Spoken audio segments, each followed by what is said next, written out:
আসসালামু আলাইকুম ওয়া রাহমাতুল্লাহি ওয়া বারাকাতুহু। ইতিহাস নিয়ে আমাদের আয়োজন হিস্ট্রি অফ দ্য ডেতে সবাইকে স্বাগত। আজ আমরা ইতিহাসের পাতার 2 জানুয়ারি নিয়ে কিছু জানব।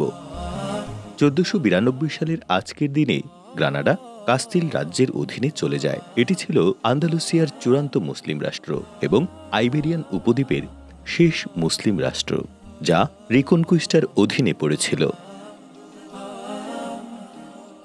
1879 সালের এই দিনে অস্ট্রেলিয়ার fast bowler Fred Spofforth Melbourne cricket গ্রাউন্ডে অনুষ্ঠিত তৃতীয় টেস্টের প্রথম হ্যাট্রিক করার জন্য 3 জন ইংরেজ ব্যাটসম্যানকে পরপর ডেলিভারিতে আউট করেন।